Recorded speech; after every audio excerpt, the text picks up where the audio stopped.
Mr. Vijay Kumar Garu, my colleagues Sanjay Singh, Gopal Krishna, and Rajiva, friends from the press and media.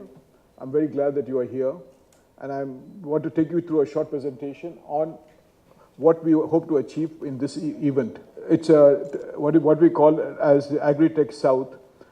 People must have heard of Agri Tech that's held in the North India at Chandigarh once in 2 years. That has become the landmark and a benchmark for all interactions of technology and farmers as well as corporates. So this is our attempt to do something like that in South India, and luckily thanks to Dr. Praveen Rao Garu and the Honorable CM here, we are able to hold it in the first edition in Hyderabad.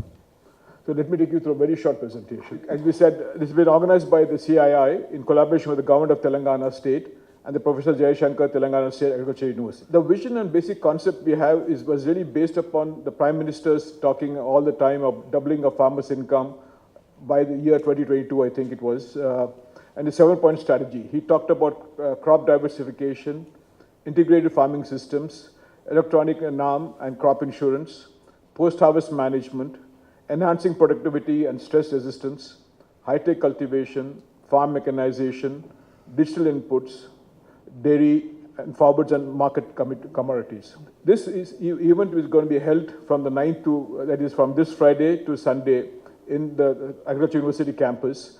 It will be a 2-day conference on Friday and Saturday, whereas the exhibition will be for 3 days, Friday, Saturday, Sunday. The exhibition will have close to 100 stalls, covering all the aspects of agriculture from all over the country. What are the problems that Indian agriculture in the 21st century faces and what need to be addressed? We believe that there's no single solution for agriculture. It is a holistic viewpoint, and you have to cover all the elements that make up agriculture and the problems it faces.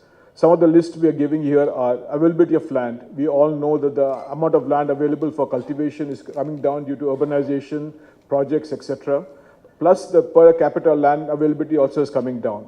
Again, you have a very, very large population still growing. Our soils are degraded. We just don't have enough irrigation. And hopefully, thanks to what's happening in this state, maybe it will improve in this state. We have no organic manure anymore.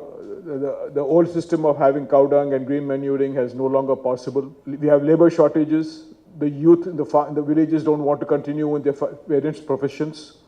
You need to have mechanization, but it has to be appropriate for the size of our farms. We just can't get equipment from the US and run it here. It doesn't work. We need them suitable for our sizes. We all know about the climate change, what effect it's having. We have seen it in the US, we're seeing it in Hyderabad, we're seeing it everywhere. And we need to be ready to face the problems of this climate change, which is going to happen. And for most crops, the yields have flattened out, and there have been no significant increases recently. There have been a little bit of gradual increases, but no big jumps like you had at the Green Revolution time. Most farmers now grow their own seedlings and replant them, or transplant them, for etc. But is it feasible now? Do we have the time in this crop season to do these things there? So we may have to go to looking at the nurserymen, prepare the seedlings, like they do in the markets we're talking about, need to be improved. The market access is to be improved. All the markets should be linked. Of course, finance, I mean, what can we say except saying that we need more money? We need money for not only for crop loans, but for for land improvement, for long-term investments, for irrigation, for so many activities we need money. And the access to funds becomes very, very critical, and hopefully this will improve with what we talked about, or the Prime Minister's talked about recently. Infrastructure and logistics. Again, there's some common belief that about 30 to 40% of the production of horticulture products gets damaged. How can we improve it? Obviously by better infrastructure, better post-harvest handling, better logistics, and therefore you need to look at that. Crop insurance. All over the world, farmers do get genuine return from their crop insurance. How do we make it effective in our country? That has to be looked at. Extension services. Are we now providing our farmers the extension services that they need? Because the needs are changing dramatically. Therefore, what are the methodologies to be done? Can we get into integrated into IT? Can you get into big data? Whatever.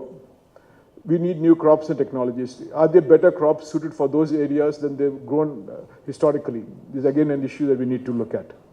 What are the policies of the governments? What are the policies available that can be changed or improved to facilitate farming and increase the income of the farmers? That again is subject to be discussed. We need imports, exports and tariff policies on these. We cannot have changes every budget or every few months. You need to have consistency in this policy so that people can plan and do whatever they need to do.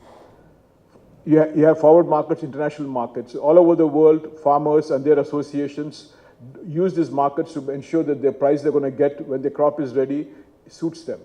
It doesn't happen in India yet. Hopefully it will progress and we'll be able to have forward markets where a farmer can sell his crop before he has it so that he knows what price he's going to get. Then you have crop planning and crop advisories. What does this mean? It means that based upon the data you have available from your meteorology survey department or whatever else is, what do you expect for the next crop season? What did you expect for that particular location? What are the crops suitable for that location? Based on this scientific analysis, you tell the farmer, this is the 2 or 3 or 4 crops that you could grow in that particular area for that season.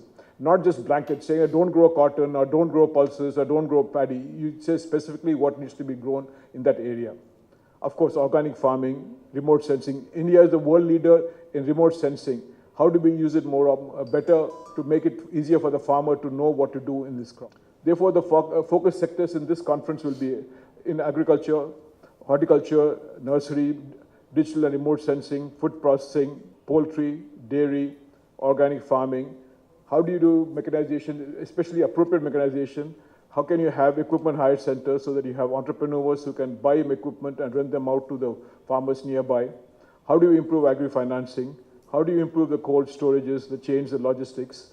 And how can you get the women and the farmer producer organizations to be more successful, more viable, and increase the numbers? So the scope, as you will see if you come to the conference, will be on agri-mechanization, equipment hire centers, soil testing facilities, improved seeds, fertilizers, organic farming, irrigation management, seedling production and supply, advisory services on crop management, digital technologies, remote sensing inputs, agro-processing technology for value addition, reintroduction of traditional crops, but with high-yield varieties, financing, new farming techniques like hydroponics.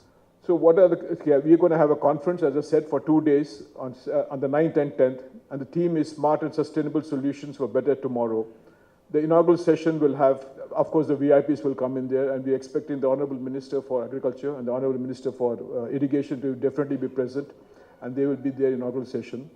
Then we will have technical sessions which follow over the next 2 days, and each of them will have the following verticals.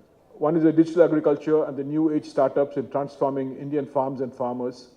How do you empower women agripreneurs? Technology trends in breeding and pest and climate change resistant varieties. The days are gone where you only were looking at only increase in yield. Now you need to look into how do you breed things to withstand stress and pests. It's far more important now.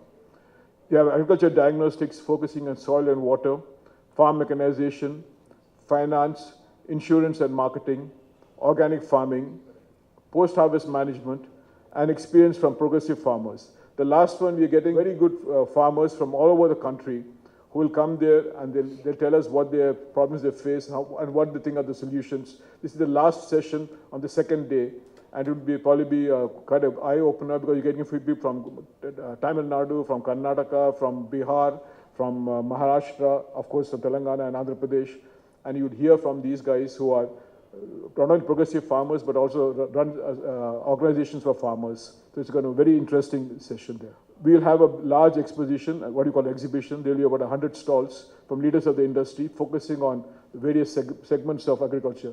We are given a small numbers of each one. There'll be more. In farm mechanization, you have TAFE, VST tillers, etc. In fertilizers, of course, you have the two giants, Coromandel and Nagarjuna. In seeds, you have Monsanto and others coming through. Organic farming, we all know the 24 data mantra, which is we see everywhere. For soil testing, you've got the Elico, who are the leaders in India on soil testing equipment. In agri-financing, you have right from NABARD onwards to the society called Mulkanur Cooperative Rural Bank and Marketing Society, which you must have heard of, probably the most successful farmer cooperative in India. The other segments include post-harvest management, food processing, irrigation, poultry.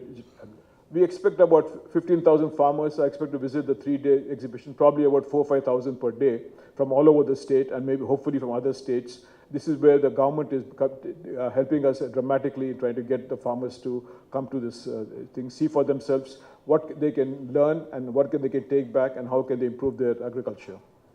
We'll have 50 experts from industry, academia and government who will be addressing the various sessions The Agri University has setting up special demonstration area for the farmers to come and see. Then we'll have the companies and all will give advisory services for crop management, including soil testing facilities. As I mentioned earlier, you'll have a special session by progressive farmers from other states. You'll have counters from the government for disseminating information about their policies, about their subsidies, about the financial benefits they're giving, and other beneficial policies which are offered to farmers, but the farmers may not know yet. So it's a good place for them to come and see, okay, what is Government of India giving, what is NABARD giving, what is Telangana government giving. They need to know. You'll have counters from banks who are providing loans and other benefits offered to farm, information about those. Counters from corporate service institutions to say what is it they're doing, how it can be useful for the farmers, what can the farmers take out. As we said, the location is going to be in the Agriculture University campus. Luckily, we have very good partners who are funding part of this expenses. And the even partners are TAFE, which is your Massey Ferguson Group, Coromandel Fertilizer Group. You have the State Bank of India. You have Srinivasa Farms, probably the largest hatchery now. You have corporate contributors who are Elico and ITC ABD.